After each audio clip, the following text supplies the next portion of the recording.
tell us in terms of what the target is going to be with this new regime and what sort of companies you're looking to attract. Well, we have our best IPO market in the last quarter, ranked within the top 10 globally. But companies have been telling us that if there's an additional pathway to connect US to Asia and allowing better access into a global capital, they would like to look at it. And I think there are many tech growth companies in this part of the world that are ready for the IPO market. And we know what it was like in the previous few years. So this pathway together with Nasdaq allows for tech, high-growth companies to tap both the global capital and with the Asian nexus. We're excited. We're getting domestic support. There is going to be more pots of pre-IPO cornerstone that issuers can look forward to. So how are things going to work operationally? And when does the new connection launch? So this will be a harmonized cross-border listing framework with a streamlined regulatory obligations across two markets and a simplified review process. So it's one set of documents that the issuer will have to prepare. And we're hoping to get this going by the middle of next year, subject to regulatory approval. And announcing it at this point in time is to get companies' attention for them to prepare. Boon, Chye, I think about the ones that got away, like the ones like Grab, like the ones that decided to list overseas. Is this going to be the mechanism for them to come home? And have you heard anything? Well, there are many more unicorns in this part of the world. There are VCs, PEs who need to get their company ready for IPO. Once a cluster is being built up, we're sure there'll be companies coming knocking at our door.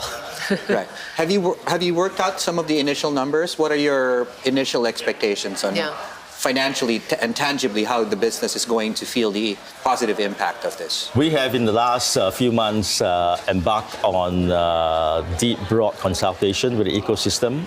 Companies who are looking to IPO tell us that this is something they're looking forward to. Post announcements, we've gotten many positive reaction. And I think this will just supplement and complement, importantly, our IPO market that's seen a turnaround in the last couple of months. Yeah, I take a look at a day like today where NVIDIA news is basically lifting some of the likes of Taiwan, Korea, Japan, Hong Kong. Singapore does get left out when there is this sort of tech and AI euphoria. Beyond just this news, though, do you think there's any other ways that you can mitigate sort of the outflow situation? Given the fact that, there's so many tech-heavy benchmarks out there that you have to compete with now. We have $2.4 billion being raised in the IPO market in the third quarter across different companies, including some SaaS company, a US Nasdaq-listed company that also did placement in Singapore. I think we have a very strong foundation to build upon, and we're knocking at each other's door bilaterally. Companies with us and us with the companies. What about Chinese companies? Have you been getting any sort of interest in Chinese companies wanting to list in Singapore? One of the strengths of SGX is we have multiple listing pathways, including those for Chinese companies. Chinese companies, in particular, with a Southeast Asia or Asian nexus, expanding their footprint outside of China. We have a platform ready for them.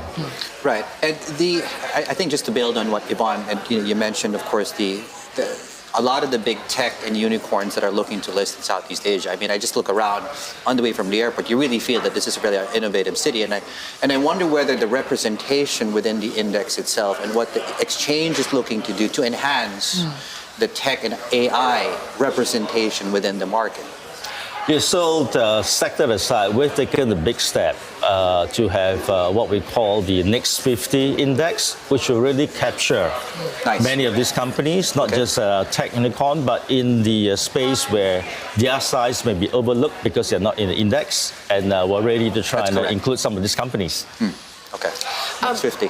Yeah, I mean, talk a bit more of the rest of the business here in terms of the pipeline. You mentioned about it's one of the best IPO markets you've seen in 6 years or so. What is the pipeline looking like so far for next year?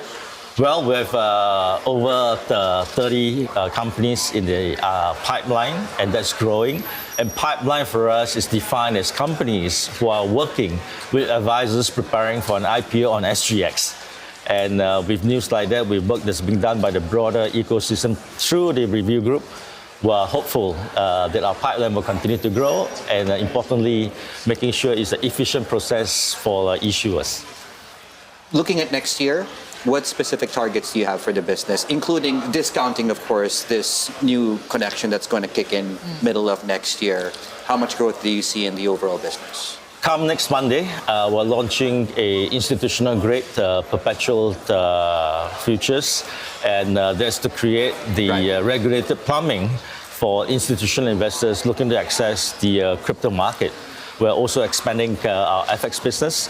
We've guided revenue growth over the medium term of 6 to 8%. Okay. We think there are many opportunities for us to be able to hopefully outperform. In terms of investments, I mean, you've mentioned before you're interested in maybe some acquisitions. Yeah. Can you tell us a bit more? I mean, what sort of targets are you looking at right now? People are very curious about this question. As you know. Well, we have a multi-asset platform for access in Asia, connecting the global investors to this part of the world that has really served our participants very well across FX, equity derivatives, commodities, and importantly also freight, which is really an important risk management to today in the uncertainty around trade. So we'll be looking to build upon our strength, whether that's commodities or even some of the asset classes. Do you have a ballpark for how much you're willing to spend? We have a strong balance sheet. Okay. Well, yeah, that's public information. So we're gonna have a look at that and see how much you can allocate towards that. Let's speak again soon. Thank you so much.